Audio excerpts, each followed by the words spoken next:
Hi అండి, ముంత మసాలా బండి కనిపించగానే ఆగి మరీ కొనుక్కొని తింటుంటాం కదా. ఈరోజు మనం అంతే టేస్టీగా ముంత మసాలాని ఇంట్లో ఎలా ప్రిపేర్ చేసుకోవాలో చూద్దాం. ప్రాసెస్ స్టార్ట్ చేసే ముందు నా ఛానల్ తప్పకుండా సబ్స్క్రైబ్ చేసుకోండి.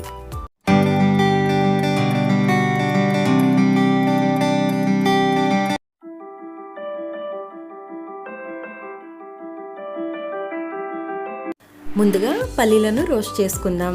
నేను ఇలా ప్యాన్లో ఇసుక తీసుకుని ఇందులో రోస్ట్ చేసుకుంటున్నానండి. ఎందుకంటే మనం బయట తినేటువంటి టేస్ట్ రావాలంటే ఇలా రోస్ట్ చేసుకోవాలి. మీరు కావాలంటే నార్మల్ ప్యాన్లో కూడా రోస్ట్ చేసుకోవచ్చు. ఇదిగోండి, పల్లీలు కలర్ చేంజ్ అయ్యాయి. ఇప్పుడు మెష్ స్కిమ్మర్లోకి ట్రాన్స్ఫర్ చేసుకుందాం.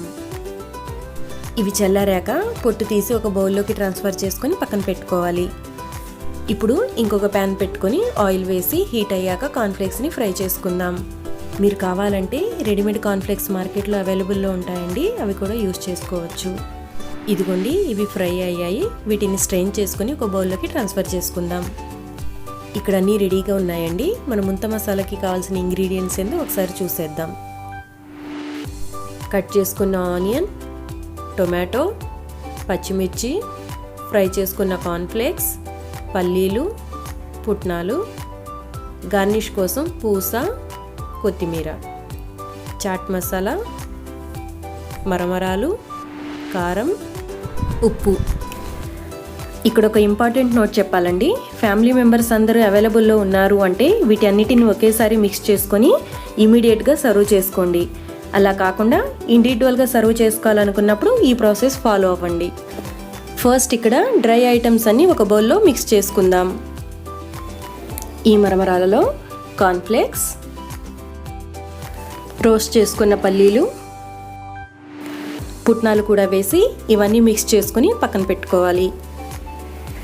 ఇప్పుడు ఇంకొక బౌల్ తీసుకొని అందులో మనం కట్ చేసుకుని పెట్టుకున్న టొమాటోలు, ఉల్లిపాయ ముక్కలు, పచ్చిమిర్చి ముక్కలు, తరిగి పెట్టుకున్న కొత్తిమీర కూడా వేసి వీటన్నిటిని బాగా మిక్స్ చేసుకొని పక్కన పెట్టుకోవాలి. ఒక బౌల్ తీసుకొని అందులో సాల్ట్, కారం, కొద్దిగా చాట్ మసాలా కూడా వేసుకొని అన్నింటినీ మిక్స్ చేసుకుందాం. ఇదిగోండి, ఇలా అన్నీ సెపరేట్గా మిక్స్ చేసుకోవడం వల్ల మరమరాల మిక్స్చర్ ఎప్పుడు కావాలంటే అప్పుడు ఫ్రెష్గా క్రిస్పీగా సర్వ్ చేసుకోవచ్చు. ముంత మసాలా అంటే మనకు ముంత కూడా కావాలి కదండి. ఇదిగోండి, రెడీగా ఉంది. ఇప్పుడు మనకి కావాల్సిన క్వాంటిటీలో మరమరాల మిక్స్చర్ని ముంతలో వేసుకుందాం. అలాగే వెజిటబుల్ మిక్స్చర్ని కూడా యాడ్ చేసుకుందాం. అలాగే కొద్దిగా మసాలా పౌడర్ని యాడ్ చేసి ఫైనల్గా నిమ్మరసం పిండుకొని అన్నీ మిక్స్ చేసుకుందాం. ఇదిగోండి, ఫైనల్గా మన ముంత మసాలా రెడీగా ఉంది. మీరు కావాలంటే కొంచెం నెయ్యి కూడా మిక్స్ చేసుకోవచ్చు. ఇప్పుడు దీన్ని ఒక బౌల్లోకి ట్రాన్స్ఫర్ చేసుకొని పూసతో గార్నిష్ చేసుకుందాం. ఎంతో టేస్టీగా ఉండే ఈ ముంత మసాలా ఎప్పుడు కావాలంటే అప్పుడు చిటికలో చేసుకుని ఎంజాయ్ చేయండి. మీరు తప్పకుండా ట్రై చేసి మీకు ఎలా వచ్చిందో నా కామెంట్ సెక్షన్లో తెలియచేయండి. ఈ వీడియో నచ్చినట్లయితే లైక్ చేయండి, షేర్ చేయండి. నా ఛానల్ని ఫస్ట్ టైం చూస్తున్నట్లయితే సబ్స్క్రైబ్ చేసుకొని బెల్ ఐకాన్ ప్రెస్ చేయండి ఫర్దర్ నోటిఫికేషన్స్ కోసం. నేను చేసే రెసిపీస్తో పాటు మీకు నచ్చిన రెసిపీ నేను చేసి చూపించాలంటే కామెంట్ సెక్షన్లో పెట్టండి, తప్పకుండా చేసి చూపిస్తాను.